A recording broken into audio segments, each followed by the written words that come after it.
সূরাতুন feel কোরআনিল কারীম খাসামাত আন সাহিবিহা হাত্তা আদখালাতহুল জান্নাহ তাবারাকাল্লাযী বিয়াদিহি। আল্লাহর নবী সাল্লাল্লাহু আলাইহি সাল্লাম বলেন, কোরআনুল কারীমের একটি সূরা আছে যে এই সূরাটি নিয়মিত তেলাওয়াত করবে, কিয়ামতের দিন এই সূরাটি ফেরেশতাদের সাথে ওই ব্যক্তির জন্য বিতর্ক করতে থাকবে, তর্কে জড়াবে। তর্ক করতে করতে এই সূরাটা বলবে, আমি একে জাহান্নামে যাইতে দেব না। ফেরেশতার সাথে যুদ্ধ করবে, তর্ক করবে। আল্লাহর নবী বলেন, হাত্তা আদখালাতহুল জান্নাহ, শেষ পর্যন্ত এই সূরাটা ওই ব্যক্তিকে জান্নাতে ঢুকাইয়াছে। এই সূরাটাই হলো এই সূরা। কোন সূরা? সূরা মুলক। সুবহানাল্লাহ। এই দুইটা হাদিস, এক হলো সুপারিশ করবে, আল্লাহ মাফ করে দিবে। দুই হলো এই সূরাই লড়াই শুরু করবে ফেরেশতার সাথে। এই বেটা কি কর? ও প্রতিদিন রাত গভীরে, এশার পরে, মাগরিবের পরে, রাত্রে আমার এই 30টা আয়াত না পড়ে ও কোনোদিন ঘুমায় নাই। আজ সে জাহান্নামে পড়বে? হবে না, আমি মানি নাই। ফেরেশতা বলবে, আরে তার অন্যান্য গুনাহ বেশি। আরে রাখ বেটা, আমি থাকতে সে জাহান্নামে জ্বলবে না। শেষ পর্যন্ত আল্লাহ তাআলা বলবেন, ঠিক আছে, যাও, মাফ করে দিন। নবীজি সাল্লাল্লাহু আলাইহি ওয়াসাল্লাম বলেন, এই সূরার আরো দুইটা নাম আছে, নবীজি নাম বলছেন। আল মানিআ, বাধা দানকারী। আল মুমজিয়া, রক্ষাকারী। কিসের থেকে বাধা দেয়, কিসের থেকে রক্ষা করে? হাদিসের মধ্যে আছে, নবীজি বলেন, তুমজিহি মিন আযাবিল কবর। এই সূরাটি যে নিয়মিত তেলাওয়াত করবে, ওই ব্যক্তিকে এই সূরাটাই কবরের আযাব থেকে বাধা দেবে, রক্ষা করবে। কিসের থেকে? কবরের আযাব। কবরের আযাব। আল্লাহ তাআলা কোরআনুল কারীমের মধ্যে বলছেন, আলহাকুমুত তাকাসুর হাত্তা যুরতুমুল মাকাবির। হায় আমার বান্দাগণ, দুনিয়া বাড়ানোর নেশা, দুনিয়ায় ভোগ করার নেশা, দুনিয়াকে জুড়ে থাকার নেশা তোমাদেরকে আখিরাত ভুলাইয়া দিল। কিন্তু যতই ভুলে থাকো না কেন, সত্যি সত্যি একদিন তোমাদেরকে তো কবরস্থানে আসতেই হবে। হাত্তা যুরতুমুল মাকাবির, কবরস্থানে পৌঁছতেই হবে। কাল্লা সাউফা তা'লামুন, আর তখন তোমরা কবরে আসলেই অচিরেই জানতে পারবে কবরের এক এক সেকেন্ডের আযাব কতটা নির্মম, কতটা নির্মম, কতটা ভয়ানক। নবীজি সাল্লাল্লাহু আলাইহি সাল্লাম বলেন, কোন নাফরমান পাপী তাকে যখন তার স্বজনরা কবরস্থানে দাফন করার জন্য তার লাশ খাটিয়ার মধ্যে করে কাঁধে তুলে নেয়, তারা যখন কবরস্থানের দিকে প্রথম কদম রওনা দেয়, আল্লাহর নবী সাল্লাল্লাহু আলাইহি ওয়াসাল্লাম বলেন, আল্লাহর কসম, ওই নাফরমান তখন এমন বিকট চিৎকার করে আর বলে, ইয়া লাইতাহা ইলা আইনা কাদ্দামতুমুনি। হায় আমার আফসোস, আমার স্বজনরা, আমারে তোমরা কই নিয়ে যাচ্ছ? তোমরা আমার ওইদিকে নিচ্ছ কেন? আল্লাহর নবী সাল্লাল্লাহু আলাইহি সাল্লাম বলেন, পৃথিবীর প্রথম মানুষ থেকে ইসরাফিলের ফু পর্যন্ত যত মানুষ, সমস্ত মানুষ যদি একসাথে একবার এই নাফরমানের শুধু লাশের খাটিয়ায় যে চিৎকারটা দেয় কবরের আযাবের ভয়ে, আল্লাহর নবী বলেন, একবার যদি সমস্ত মানুষ একসাথে শুনতো ওই চিৎকার, তাহলে সাইকা, সমস্ত মানুষ একসাথে বেহুশ হয়ে যেত। এত ভয়ানক। নবী সাল্লাল্লাহু আলাইহি সাল্লাম বলেন, আল্লাহ তাআলা দয়া করে ওই আওয়াজ তোমাদেরকে শোনায় না। যদি শুনাইতো তো তোমাদের গোটা জিন্দেগি তছনছ হয়ে যেত। জীবনে আর কোনো আনন্দ ফুর্তি, জীবনে আর কোনো আরাম ভোগ করতে। রাসূলুল্লাহ সাল্লাল্লাহু আলাইহি ওয়াসাল্লাম বলছেন, লাউ তা'লামুনা মা আ'লামু, কবরের আযাব, জাহান্নামের আযাব কি পরিমাণ ভয়ানক, এটা আমি যা দেখছি, আমি যা জানি, আমার উম্মত তোমরা যদি সবাই তা জানতা, বুঝতা, দেখতা, লা তাহিকতুম কালিলা ওয়া লা বাকাইতুম কাসীরা, তাহলে তোমরা একদমই কম হাসতা, সারাক্ষণই বেশি বেশি কাঁদতা। ওমা তালাদ্দাজতুম বিল ফুরুশাত, অর্থাৎ তোমরা বিছানায় তোমাদের স্ত্রীদের সাথে তখন আর কোন রকম মেলামেশাও করতে না। এমনকি শুধু কবরের আযাব আর জাহান্নামের আযাবের এক বিন্দু উপলব্ধি যদি তোমাদের জানোয়ারেরও হইতো, তাহলে তোমাদের কোন জানোয়ারও, গরু, ছাগল, ভেড়া, বকরি, হৃষ্টপুষ্ট আর কোনোদিন হইতো না। বরং ওই বকরা, ভেড়া, বকরি, গরু, ছাগল পর্যন্ত জীর্ণ শীর্ণ হয়ে মরে যায়। হাদিস। নবীজি সাল্লাল্লাহু আলাইহি সাল্লাম 5 ওয়াক্ত নামাজের পরে কবরের আযাব থেকে পানাহ চাই। প্রত্যেক নামাজের পরে যে কয়েকটা দোয়া নিয়মিত করতেন নবীজি সাল্লাল্লাহু আলাইহি সাল্লাম, তার মধ্যে কবরের আযাব থেকেও পানাহ চাই। আল্লাহুম্মা ইন্নী আউযু বিকা মিন আযাবি জাহান্নাম ওয়া মিন আযাবিল কবর ওয়া মিন ফিতনাতিল কবর ওয়া মিন ফিতনাতিল মাসীহিদ দাজ্জাল ওয়া মিন ফিতনাতিল মাহইয়া ওয়াল মামাত। এর মধ্যে একটা হলো কবরের আযাব। নবীজি বলতেন কবরের আযাব থেকে আল্লাহ আমি আপনার কাছে পানাহ চাই। নবীজি সাল্লাল্লাহু আলাইহি সাল্লাম সাহাবাদের সাথে কোথাও যাচ্ছিলেন দুইটা কবরের পাশ দিয়ে, নবীজি তখন স্পষ্ট বলছেন, ওই সাদা গেঞ্জি, ওই অসভ্য বেয়াদব, বেটা মোবাইল নিয়ে এখান থেকে সর, বেটা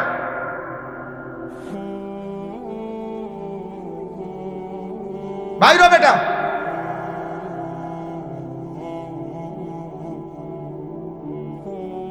জি, আল্লাহর নবী সাল্লাল্লাহু আলাইহি ওয়াসাল্লাম বলেন এই দুই কবরের মধ্যে আযাব হচ্ছে। সরাসরি নবী বলছে ইন্নাহুমা ইউআযাবান, এই দুই কবরে আযাব হচ্ছে। নবীজি বলেন সাহাবারা জানো কেন আযাব হচ্ছে? আল্লাহর নবী সাল্লাল্লাহু আলাইহি সাল্লাম বললেন প্রথম ব্যক্তির কবরে আযাব হইতেছে সে পেশাব করে ঠিকমতো ঢিলা কুলুক পানি ব্যবহার করত না। আল্লাহর নবী বলেন কসম, এই কারণে এই নাফরমানের কবরে আযাব হচ্ছে। হায় হায়, তোমরা কিশোর, যুবক, মাঝ বয়সী দিনের পর দিন যারা প্রস্রাব করে ঢিলা নাই, কুলুক নাই, টয়লেট পেপার ব্যবহার নাই, পানি ব্যবহার নাই, কি হবে কবর? কেমনে সহ্য করবে কবরের আযাব? নবী নিজে বলছেন, তিরমিজি শরীফের, আবু দাউদ শরীফের হাদিস এটা।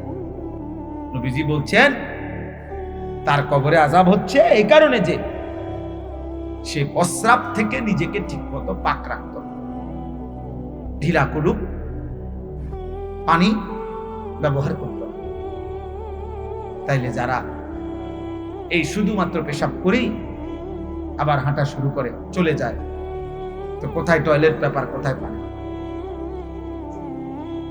বলে। এবং এটা একদম বাস্তব সত্য কথা যে পেশাব করে যে ঠিকমতো পবিত্র হয় না, পানি ব্যবহার করে না, টয়লেট পেপার ব্যবহার, একদম একদম নিচু জাতের মানুষ। এটা একদম নিকৃষ্ট, কম জাত, নিকৃষ্ট জাতের মানুষ, একেবারে রুচিহীন সভ্য মানুষের সমাজে, মানুষের ভদ্র সমাজে বেমানান। এটা জন্তু জানোয়ারের সাথে মানানসই। এই আফ্রিকার জঙ্গল কিংবা সুন্দরবনে এই সমস্ত জন্তুদের সাথে থাকলেই তাকে মানাইতে পারে, কারণ ওরাও এরকম, ও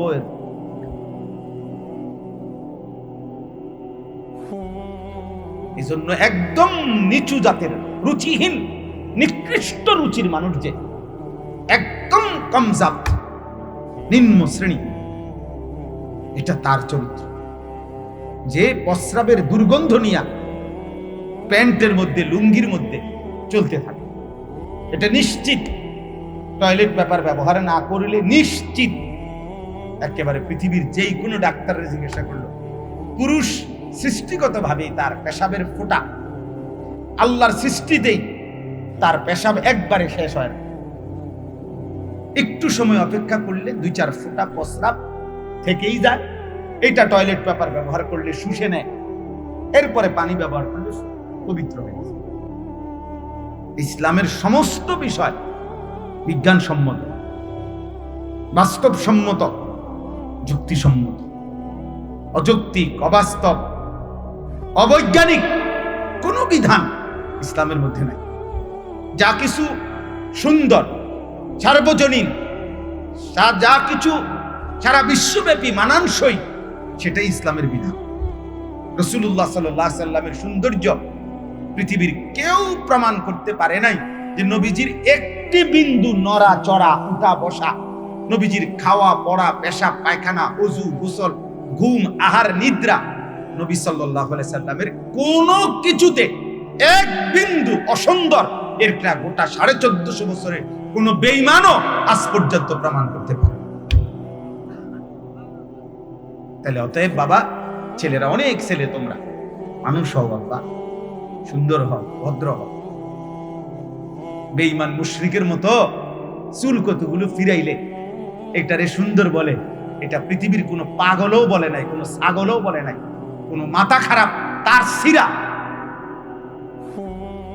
এমন মানুষও বলে। তুমি থাকলে দেখাই, তুমি খুঁজে নাও যে কোনো পুরুষ চুলের ফ্যাশন এটা পুরুষের সৌন্দর্য অথবা পুরুষের স্মার্টনেসের জন্য চুলকে বিভিন্ন রকমের ডিজাইন করা, এটা পুরুষের সৌন্দর্য এতে ফুটে ওঠে, এটা পৃথিবীর কোনো বই, কোরআন সুন্নাতে না, এমনি জেনারেল শিক্ষার কোনো বইয়ের মধ্যে আছে কিনা, থাকলে আমার জানাই।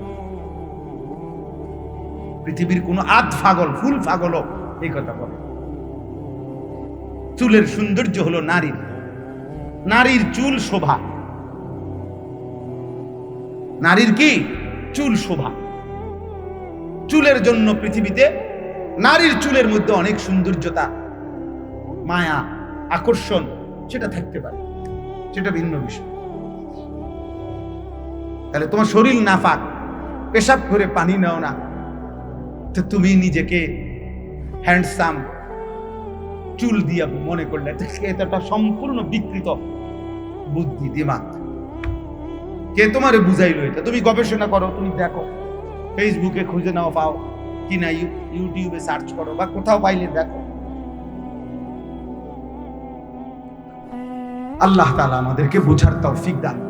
তো নবী সাল্লাল্লাহু আলাইহি সাল্লাম বলছেন যে দ্বিতীয় ওই ব্যক্তি যার কবরে আযাব হইতেছে, দুইজন বলছে না, দ্বিতীয় জন হইল এই লোকের অভ্যাস ছিল, নবীজি বলেন সে দুইজন মানুষের মধ্যে, যাদের মধ্যে সম্পর্ক ভালো এমন দুই মানুষের মধ্যে ঝগড়া বাজায়, নাম্মাম নামিমা, যে চগলখোর কয় আর কি আমাদের দেশে। আমরা ভালো দুজনের কাছে, শামসুল হক ভাই আমরা জানেননি, হুজুরে আপনারা কি কইছে, হুজুরের কাছে আইয়া কইছে শামসুল হক নিয়ে আপনারা কি কইছে জানেননি, এই অথচ দুজনের সম্পর্ক ভালোই ছিল, এটাকে নষ্ট বেহুদা কথা। এই সমাজে এমন মানুষ আছে না, হাজার লাখ, কাম নাই, শুধু কাজ্জা বাজায় এই কামে আছে, শুধু শুধু ফিতনা, দুজনের মধ্যে সম্পর্ক ছিন্ন করা, এই দুষ্ট এমন মানুষ অনেক আছে। নাউযুবিল্লাহ। আল্লাহর নবী সাল্লাল্লাহু আলাইহি সাল্লাম বলেন লা ইয়াদখুলুল জান্নাতা নাম্মাম, যে চগলখোর, যে মানুষের মধ্যে দুইজনের মধ্যে ফাটল ধরায় দেয়, আল্লাহর নবী বলছে সে জান্নাতে যাবে না, সে জান্নাতে কি যাবে। তো জান্নাতে না গেলে কই যাবে? সোজা কথা, এটা তার উডানে ঘুরতো না কি? আল্লাহ তাআলা আমাদেরকে মাফ করে দেন। তাইলে ভাইয়া, কবরের আযাব সত্য। কবরের আযাব কি?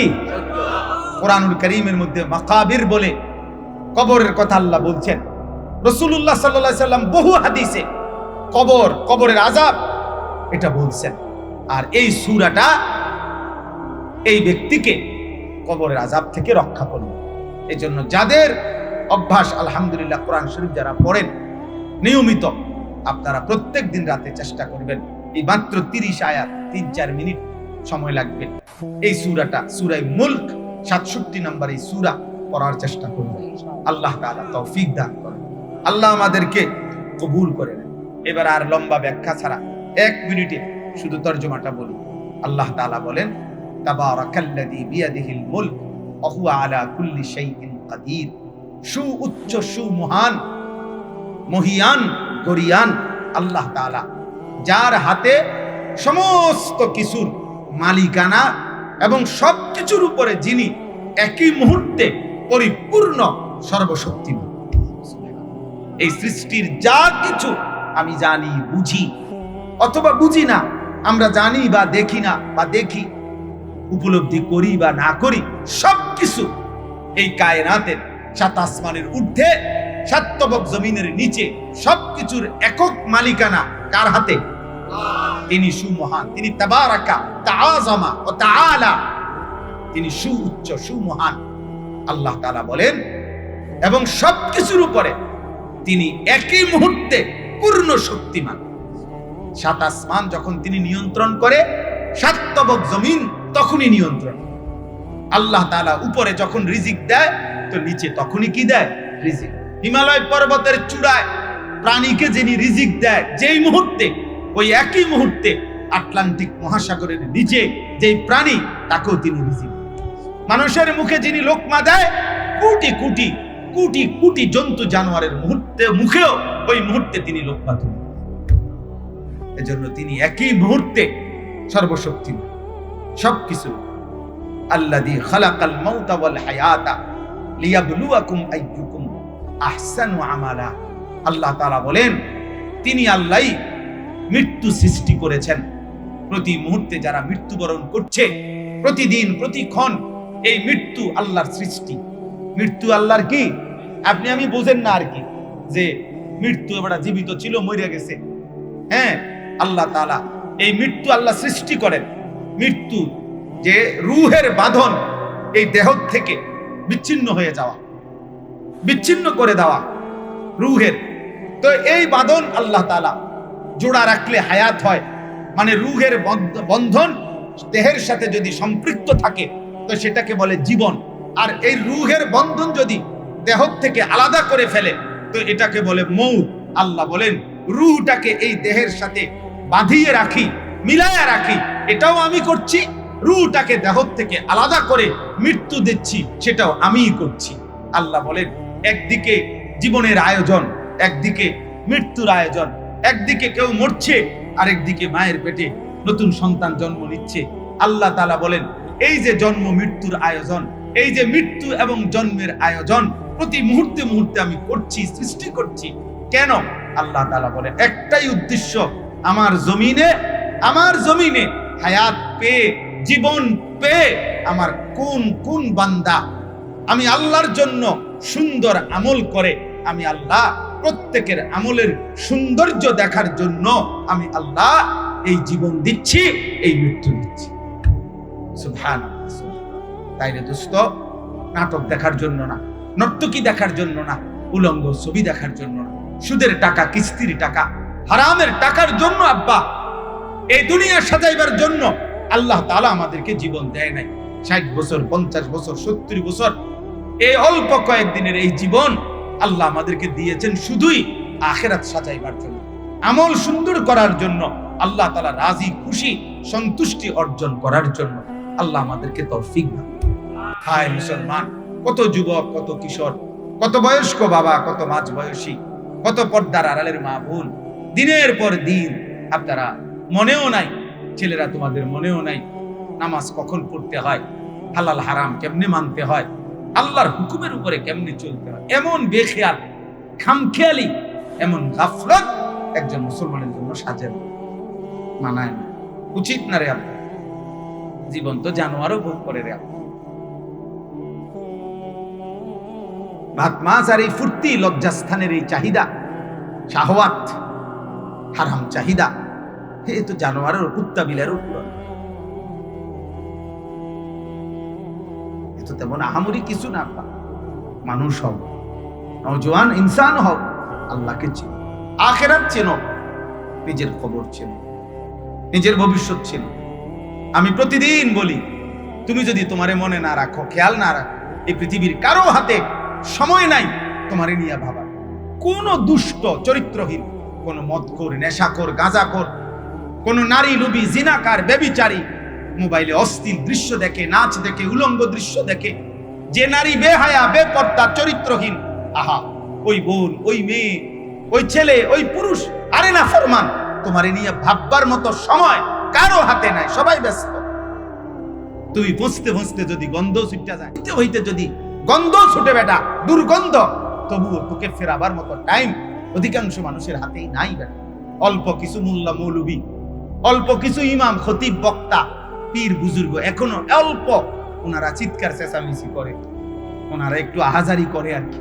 এটাও যদি বন্ধ হয়ে যায় তো জগৎটা, সমাজটা জন্তু জানোয়ার হয়ে যাবে। জন্তু জানোয়ার কে ফিরাবে? 365 দিনে আপন ঘরে বাবা মা জীবিত, ছেলে কোনোদিন ফজরের নামাজ পড়ে না, বাবা মা কোনোদিন ডাকেও না, এমন দুর্ভাগা যার বাপ মা, তো তারে আর ডাকবো? বলেন মিয়া, তার লাগে আর কার মাথা ব্যথা? এই জন্য এই মাহফিল, এই যে ওলামা পরিষদ আয়োজন করছে, ফিকির করছে নওজোয়ান কিছু ছেলে পেলে, অনেক মহৎ উদ্যোগ। এই আয়োজন, এই আসা যাওয়া, এই কথাবার্তাগুলো যদি না হয়ে বন্ধ হয়ে যায়, তাহলে সমাজটা জন্তু জানোয়ারে করে যায়। আল্লাহ আমাদেরকে মাফ করুন। অতএব আল্লাহ তাআলা আমাদেরকে মৃত্যু দিয়েছেন, হায়াত দিয়েছেন, জীবন দিয়েছেন আখিরাতের জন্য। কিসের জন্য? আমাদের আমলের সৌন্দর্যের জন্য। এই জন্য আব্বা নামাজ পড়ো, ভালো হও, নারী দেখো না, অশ্লীল ছবি দেখো না, উলঙ্গ দৃশ্য দেখো না, মদ, জুয়া, নারী, জিনা, ব্যভিচারে বেহায়া বেপরদিগিতে পড়ে থাকো না।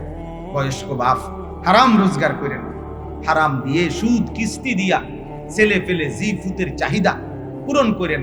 আপনার সন্তান আপনারে মনে রাখবেন, দুনিয়াতেও মনে রাখবেন, আর আখিরাতে ও যখন শুনবে, আহা আমার বাবার সারা জীবনের উপার্জনের কারণে, হারাম রোজগারের কারণে আজ আমরা জাহান্নাম, থুতু মারবে আপনার কপালে, থুতু থুতু মারবে।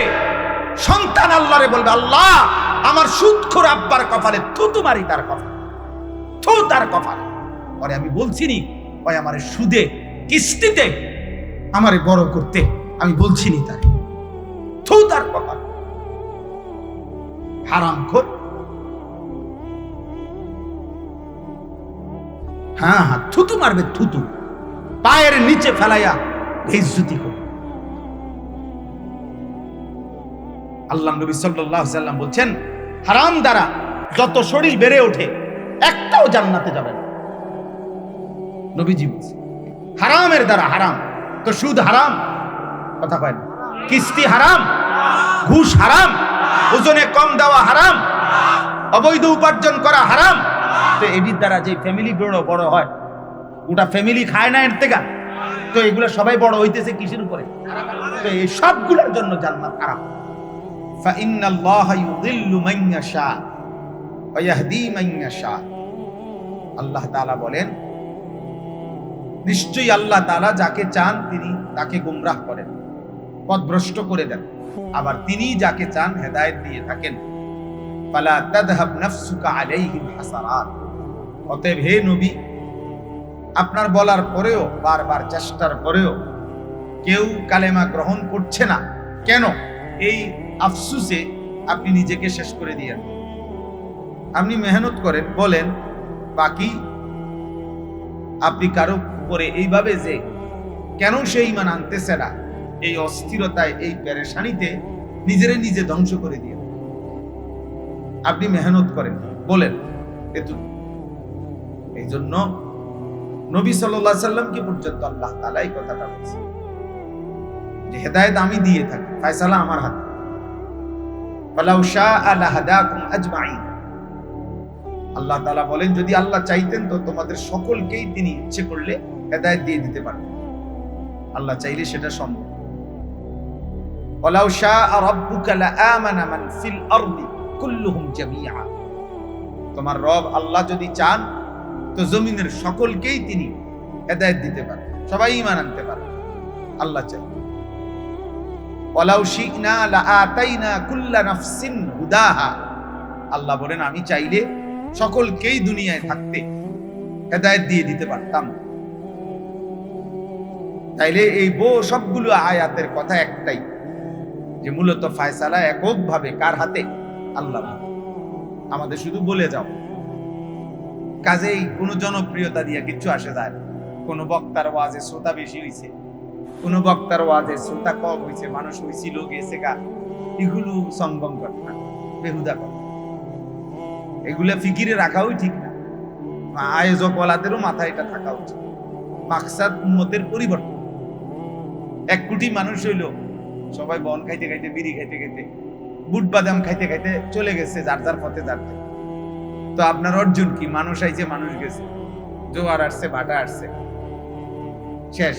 তো এতে কি হইল? এতে কি আসে যায়? এখানে 10,000 মানুষ হইলেই এই আয়োজকদের কি, না হইলেই কি, এতে কিচ্ছু আসা যায় না।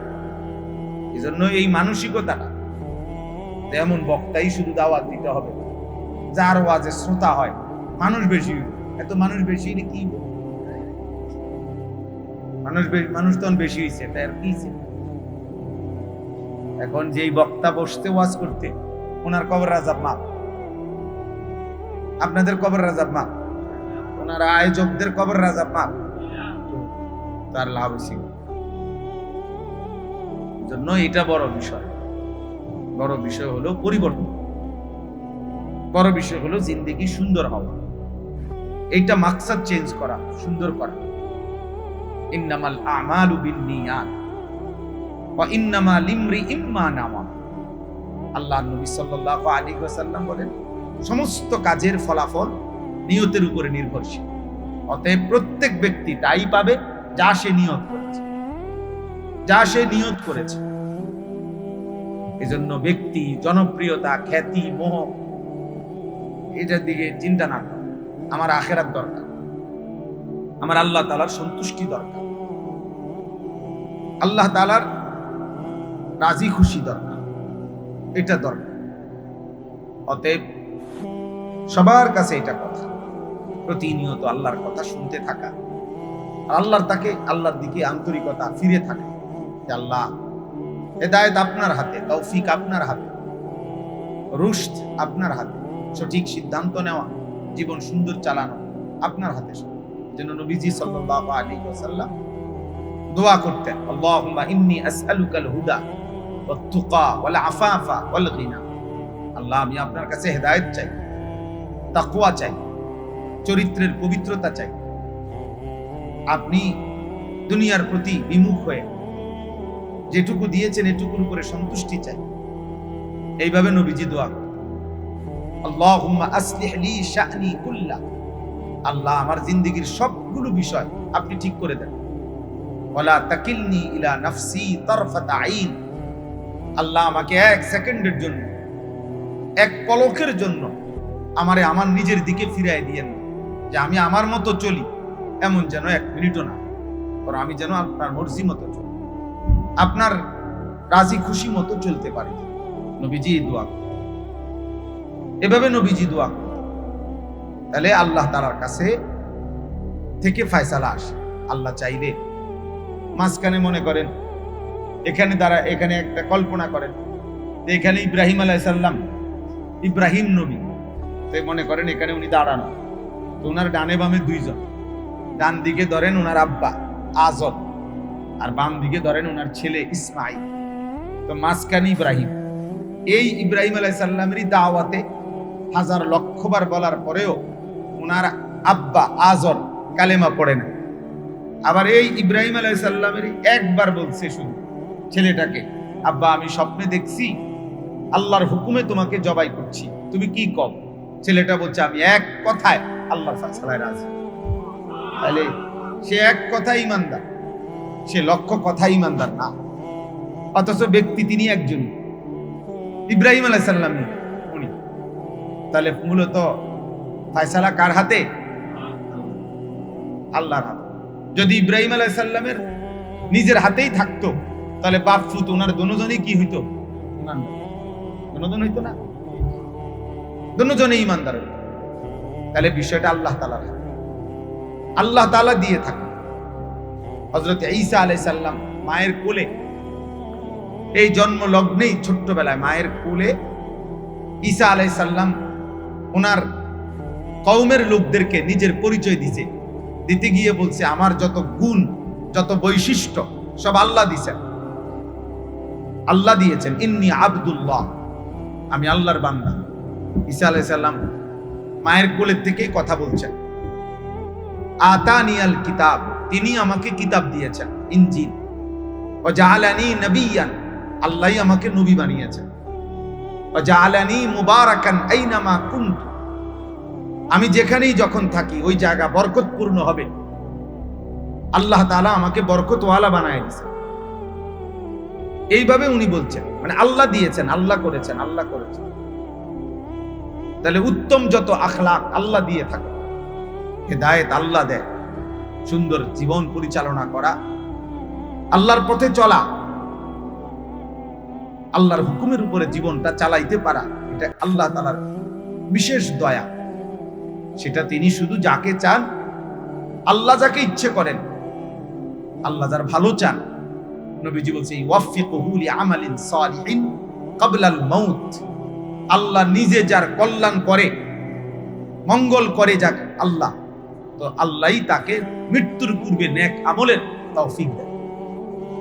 এজন্য ইবাদত, আমল, সেজদা, নামাজ, বন্দিগি, হালাল হারাম মেনে চলা, পাক নাফাক, জায়েজ না জায়েজ বুঝে শুনে চলা, এই তৌফিকটা আল্লাহর দয়া, আল্লাহর ইহসান।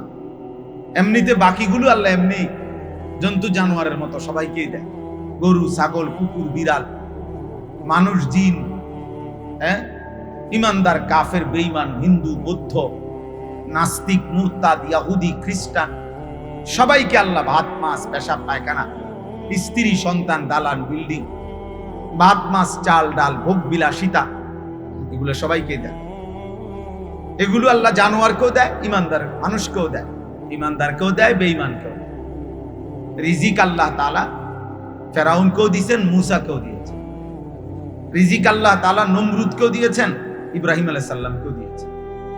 রিজিক আল্লাহ তাআলা আবু জেহেল, আবু লাহাবকেও দিয়েছেন, নবীজি সাল্লাল্লাহু আলাইহি সাল্লামকেও দিয়েছেন।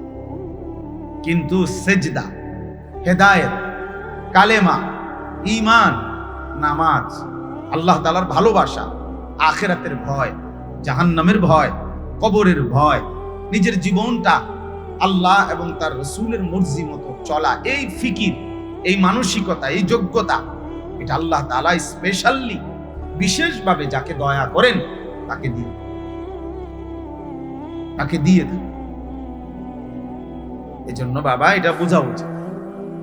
প্রতিদিন, প্রতিনিয়ত আমরা এই কথাটা বলতে চাই, সবসময় আমরা এটা বলি, সবসময় এটা বলি। এটাই আল্লাহ বলছে, আমি চাইলে সকলকে হেদায়েত দিতে পারি, আমি চাইলে সকলকেই আমি আল্লাহ তাআলা হেদায়েত দিতে পারতাম, কিন্তু ওয়ালাকিন হাক্কাল কওলু মিন্নি, আমি আল্লাহর ফয়সালা যে কোটি কোটি নাফরমান জিন এবং মানুষ দিয়ে আমি জাহান্নামকে পূর্ণ করব। লা আমলাআন্না জাহান্নামা মিনাল জিন্নাতি ওয়ান নাসি আজমাইন, জাহান্নাম পূর্ণ করব। এজন্য এমন দুর্ভাগা যেন আমি না হই যে আল্লাহ তাআলা যাদেরকে যাদেরকে দিয়ে জাহান্নাম পূর্ণ করবেন আমি যেন তাদের অন্তর্ভুক্ত না হই। ওয়ালাকাদ যারানা লি জাহান্নামা কাসীরাম মিনাল জিন্নি ওয়াল ইনস, আল্লাহ তাআলা বলেন আমি অবশ্যই অগণিত মানুষ এবং জিন দিয়ে জাহান্নামকে পূর্ণ করব। আমি যেন সেই বদনসিব না হই যাদেরকে আল্লাহ জাহান্নামে ফেলবেন। আমার উস্তাদ আল্লামা এরশাদুল্লাহ একজন শিক্ষক, আমার হুজুর ছিলেন, ইন্তেকাল করছেন। নোয়াখালী লক্ষ্মীপুর টুমচর মাদ্রাসার শিক্ষক ছিলেন। আমার শায়েখ আল্লামা মুফতি মুশতাকুর নবী কাসিমি হুজুরেরও উস্তাদ, আমারও উস্তাদ। তো ওই হুজুর আমাদের মনে আছে ছাত্র জীবনে আমগরে বলতেন যে কিয়ামতের অনেক আলামত নবীজি সাল্লাল্লাহু আলাইহি সাল্লাম এগুলা বলছেন, যেগুলা আল্লাহ তাআলা দেখাবেন।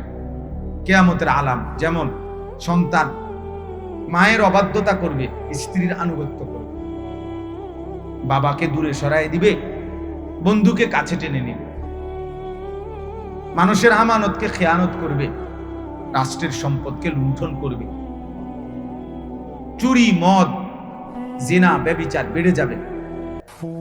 তাহলে এগুলো তো মানুষের দ্বারাই হবে নাকি? এই আলামত গুলো কার দ্বারা হবে? কোনো না কোনো মানুষের দ্বারা হবে।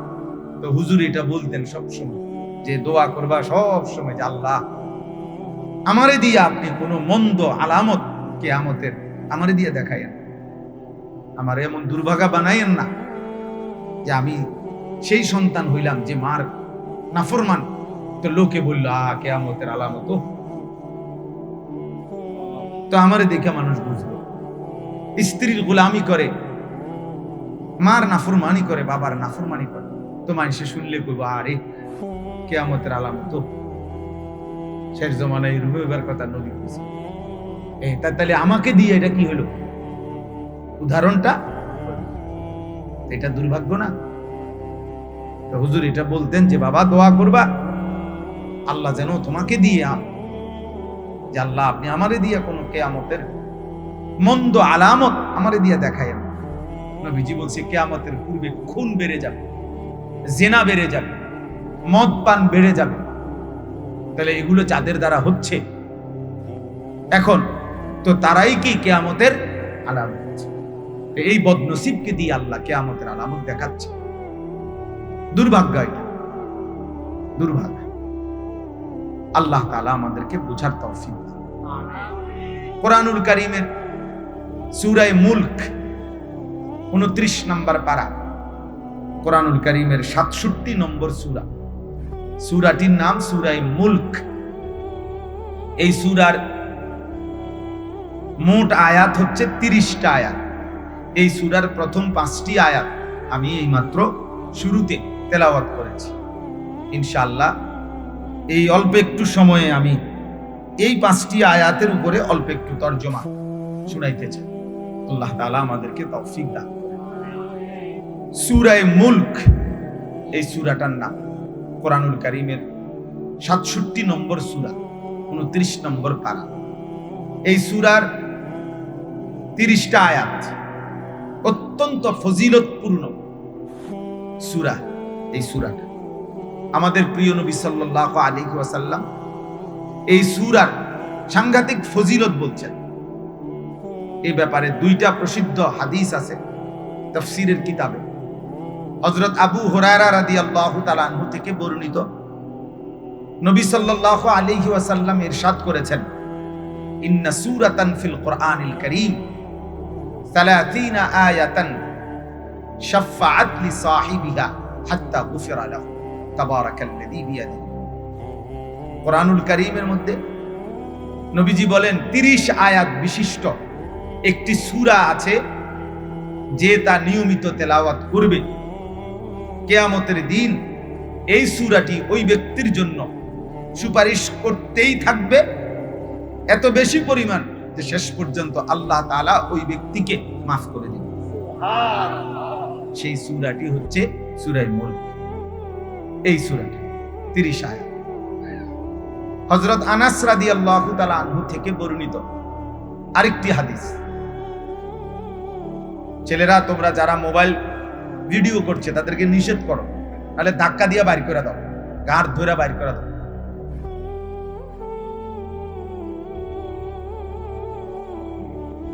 এমন 2-4 জন অপদার্থ না শুনলে ভালো হয়।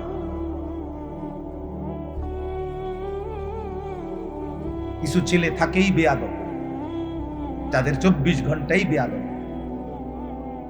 কিসের আলেম, কিসের হুজুর, কিসের বয়স্ক, কিসের মুরব্বী, কিসের মসজিদ, কিসের মাহফিল।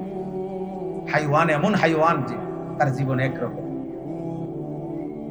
রাত দিন একই রকম। হাইওয়ানের এক জিন্দি, নফসানিয়াত, মনের শাহওয়াত। এটা কি মানায় না না মানায়, এটা উচিত না অনুচিত, ন্যূনতম বিবেকবোধ কাজ করে না। এক রং এক রং, বাপের সামনেও যেমন, মানুষের সামনেও তেমন।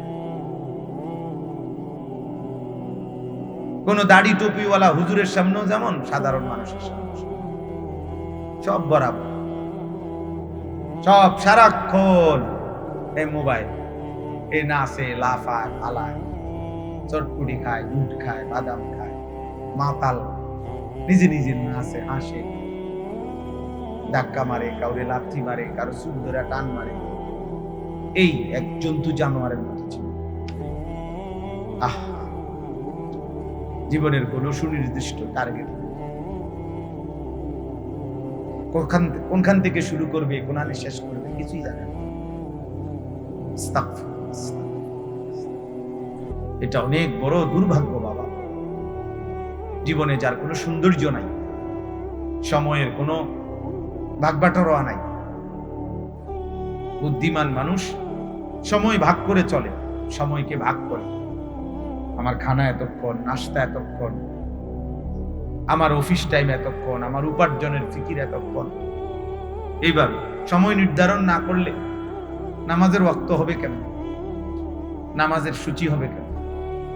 এই জন্য প্রত্যেক ওয়াক্ত নামাজ আল্লাহ তাআলা সময়ের সাথে সম্পৃক্ত করে দিয়েছে। ওয়াক্ত হইলে নামাজ পড়া যাবে।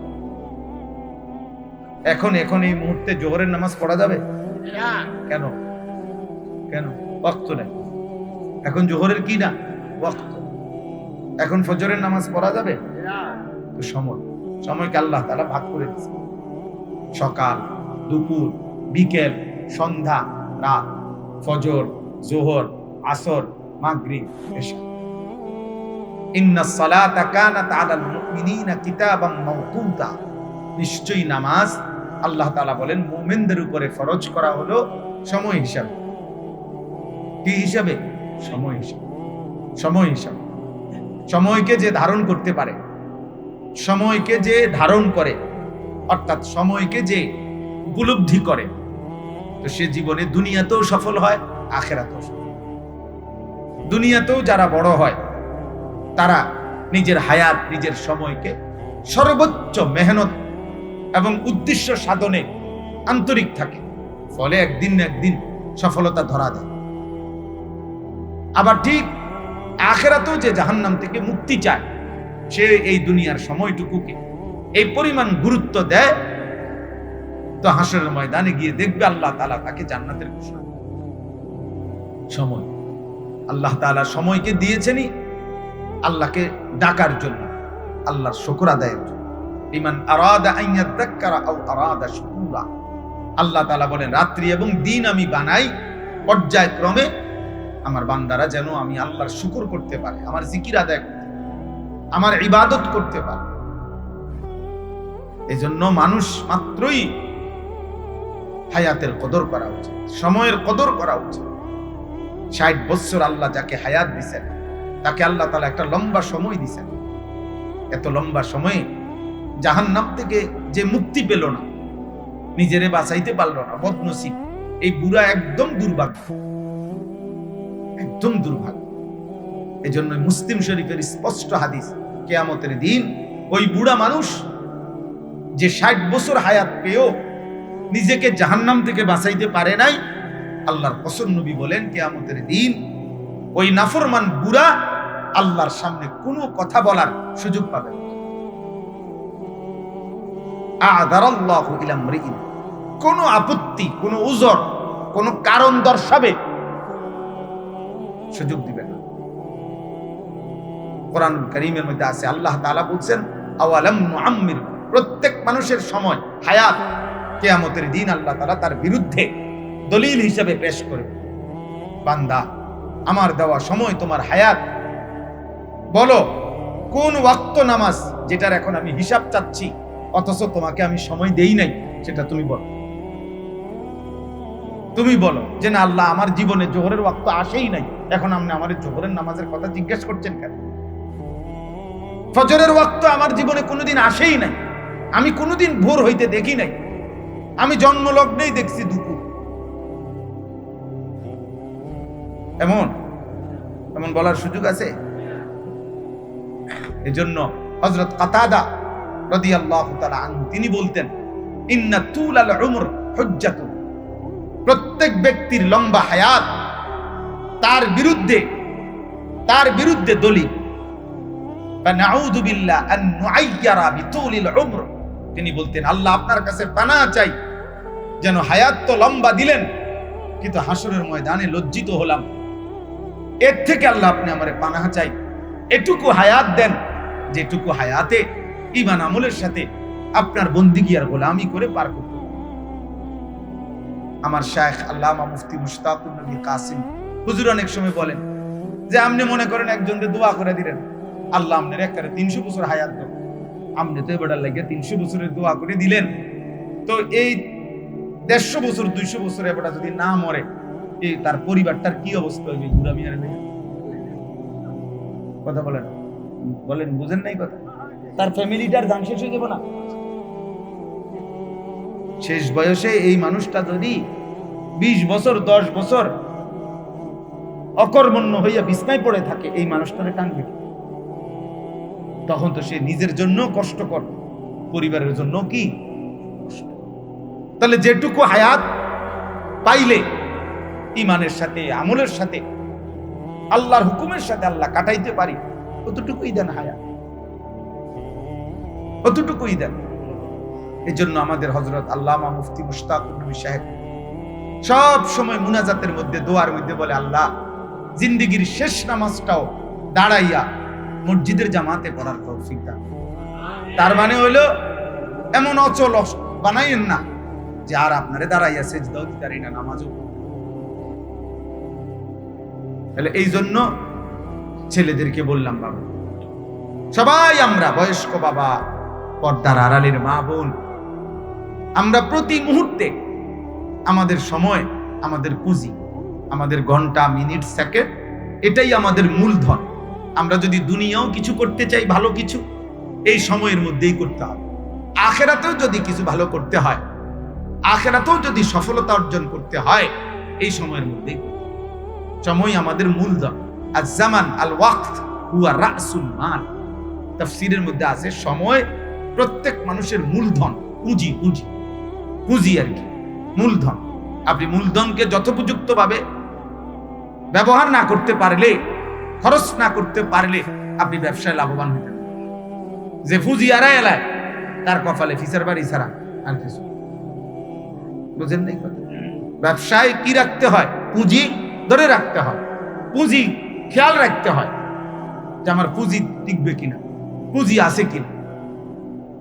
আল্লাহ তাআলা আমাদেরকে নিজ হায়াতের কদর করার তৌফিক দান। সব ছেলে, নওজোয়ান, কিশোর, তোমার হায়াত তোমারই, তোমার রাত তোমার, তোমার দিন তোমার, তোমার ঘন্টা, মিনিট, সেকেন্ড তোমারই আব্বা। তোমার জন্য কেউ বসে নাই, তোমার জন্য কেউ থামবে না। তুমি মরলে বাকিরা তোমার শোকে মরে যাবে না। তুমি অ্যাক্সিডেন্ট করলে তোমার শোকে কেউ তার পা ভাঙবে না, অ্যাক্সিডেন্ট করবে। তোমার সুখে তুমিই সুখী, তোমার দুঃখে তুমিই দুঃখী।